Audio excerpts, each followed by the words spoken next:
Hey, what's up, guys? So, if you missed last week's video, I shared the process around 3D printing the SimRig interior, and it's something that I've promised I'm going to continue to refine and work on for the next several videos. In this case, I feel like I've done a lot of work this week, but it may not show as much as I had hoped it would, just purely because I've been refining it so much, trying to get it just right and get it perfect. I'm going to start by showing you guys some of the things from last week's video, and then I'm going to show you what they've turned into. I think you guys are due an update. I promised each week I would upload some progress. Now, like I said, it's not necessarily as much as I wanted. I have some big things planned with this rig, but this is kind of where it's at right now. For those of you that might remember, I did promise that this was going to be kind of vlog style. It wasn't going to be very organized. I apologize for that, but that is what it is. Now let's go check out that old dash. Alright guys, so this was the original design of the dash, and as you can see, one of my main concerns with this was it just had a really arcade style vibe. Like, it was very flat down here on the bottom. It's also very flat on the top. All in all, the depth of it wasn't really there. Like, it just felt very arcade style. And of course I had a hodgepodge of things expanding off to the left, a little expansion on the right. Like, everything with this dash just felt very unplanned, and it just didn't have that clean look. It didn't have the depth I was looking for. So I did spend quite a bit of time redesigning the dash piece just to try to get something that looked a lot cleaner and kind of fit what a real car would look like to a better degree. It's not perfect yet. There's still some things, but I'll get to that in a second. The other thing I wanted to share with you guys, because I had a lot of comments on it, is the quick release for the net. Now, this design was kind of my initial, like, this is what I'm going to go with to test the concept. And I wanted to refine it and make it look more realistic. The first thing, it was a little bit too small to cover up the on-screen one. Now, this might have actually been closer to the size that I needed, or the 1-to-1 size. So I might have scaled it up a little bit. But I think the scaled up version looks a lot better on the rig. Overall, I think it came out a lot better, so I'll show you guys that after we talk about the new dash. And I know I've had a lot of requests for the STL files for this, and of course I wanted to refine it before I shared them, and I'll talk more about how you can get those STL files when I talk about the new design. Alright guys, as you can see here, this is the new dash design, and I'm still working on the carbon fiber appearance, and what I'm thinking is I'm probably going to do an actual carbon fiber sheet over the top once I finalize the design. But as you can see, from a depth perspective, like, just the bottom mound that's on this, you could see how much bigger and bulkier that design is. And I think it just looks a lot better. I've eliminated that flatness down here so I could start to work down these curves and kind of blend it into the SimRig frame. On top, there is still one little thing that's pieced together, and that's this top piece right here. And that's just because I haven't decided how I want it to meld into the actual on-screen SimRig. I've considered and contemplated building the frame all the way up into the top of the dash and having it go around the on-screen DDU.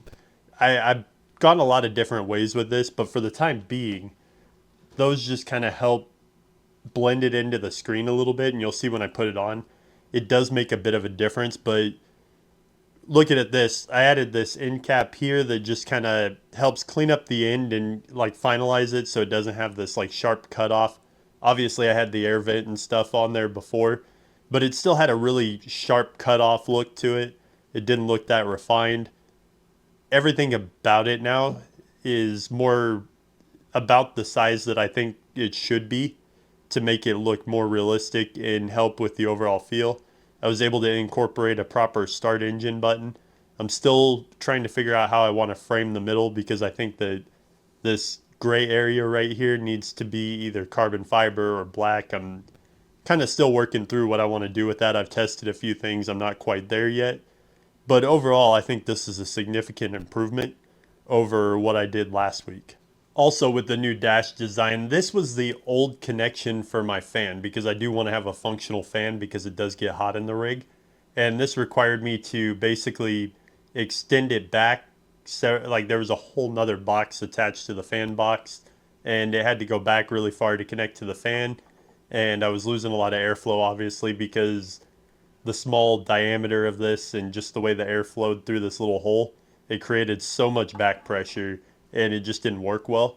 So I've been able to just make one small mount, and as you can see at the back of the dash here, that little ring will go on and the fan will connect directly into there and the air goes through.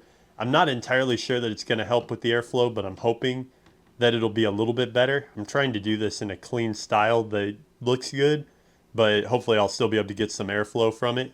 That's another thing that I really wanted to accomplish with this new dash. And of course, as I mentioned, the new upgraded net quick release. As you can see, I did print it with silk.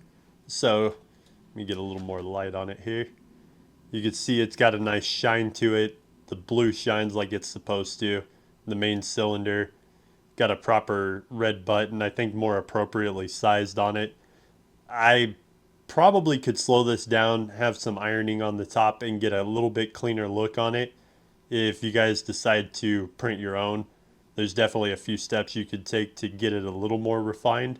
But to be honest with you, I was having some problems with my printer at the time. I had to make some changes. But overall, like I said, the size, if you compare to the original one that I printed, which I've got right here, you could see there is a little bit of a size difference. It's not massive, but it was just enough to help blend into the screen.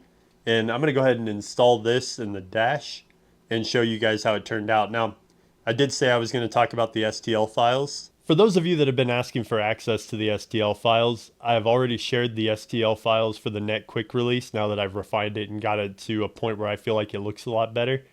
That's available on the YouTube channel membership. All you have to do is join the base membership to have access to it. As for any other STL files that I have, I'm more than happy to share them right now if you guys let me know in the comments what you want. But at the moment, I just want to refine them more before I make them readily available. Again, if you guys want them early and you guys just want to have access to what I've already done, just let me know in the comments what you want and I'll put it in there and share it to the membership page. Alright guys, so I've gone ahead and spared you the details of watching me try to install this dash because I ran into some problems.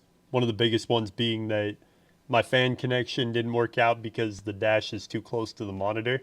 That being said, there's a few things that I forgot to mention in the beginning of the video, and one of the biggest ones being I saw a lot of comments about changing the button box color to black because before it matched the dash. Now, this isn't something I wanted to do. I like that it matched the dash color, but in this case I actually thought it was beneficial because I came up with a new plan for how I want the center console to wrap up, and ultimately the back of the center console is going to match the dash, so changing it to black made sense. And for those that wanted it, that's what it is now. As far as the quick release goes, I do want to share with you guys just a little detail that I had to change with it. Over here on the quick release, you guys will notice this black arm. I didn't include this in the STL files because you'll see it's mounted to this SIM card right here. This is normally intended to be used for mounting a handbrake and a shifter together.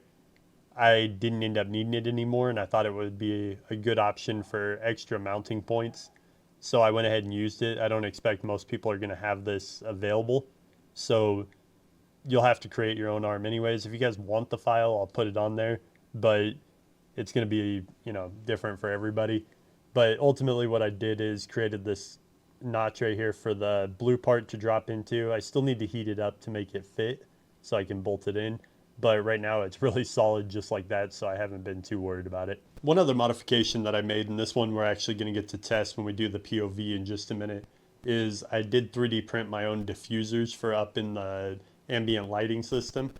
And if you guys haven't seen how this ambient lighting system is built, obviously I have my Govee lights, but I also have my custom light boxes. I've done quite a few videos on how my lighting system's set up, but these custom light boxes, I needed to get good framing on them so that they weren't hitting the screen in the POV videos and reflecting, and I'm hoping that what I've done will help dull that down a bit by creating these frames.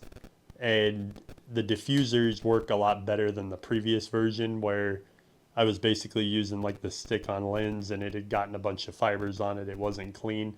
So I've got a nice clean glow now. I also 3D printed these little things right here, and those are just blocking the light right now. I kind of needed a quick fix so we could test these and see how it's working. So let's jump in the rig and go for a ride and see how it works. Alright, so getting into the rig definitely feels more race car. I got this roll bar right here. I didn't talk about this already because it's just kind of there. I think ultimately I need to transition the whole roll cage to black to match the on-screen. And I really like kind of this 3D printed transition.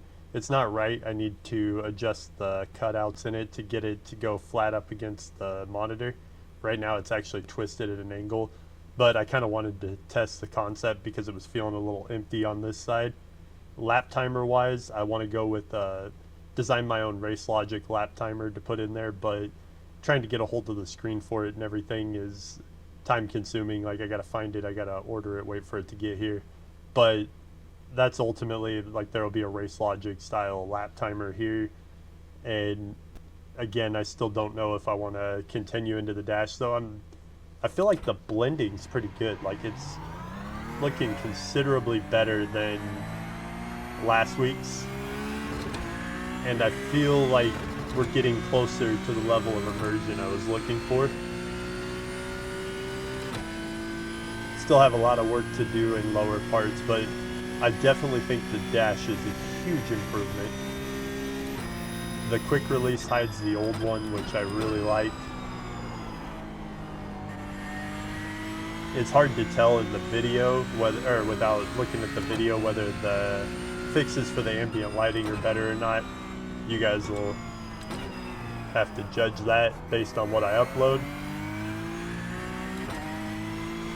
And of course, I love this track. I haven't been on it in a while. I didn't really have a tune for it, so I used the Spa tune. Hopefully that, though it doesn't quite have the same amount of traction, clearly a little rusty on it. Usually I'm much faster on this track. But yeah, overall this feels better. Like, I wasn't unhappy last week. I said I could have stopped last week, and I probably could have, but did I really want to stop and miss out on making it as good as I possibly could? You guys be the judge. Let me know in the comments. What do you guys think so far? What should I change? What would you have done differently? I'm more than happy to consider recommendations. Like I said, I know the carbon fiber doesn't look all that great, but I have a plan for that. I just want to make sure I finalize the design, because that's going to be very time consuming and a little more complicated than anything else I've done thus far to try to get this right. If you guys aren't already following the channel, make sure you hit that follow button and ring the bell. Hopefully next week we'll get into some new designs and continuing this build beyond just redoing what was done last week, with the exception of the lights. Obviously that's a new upgrade, but I definitely think you guys will enjoy where this goes. If I haven't already explained it,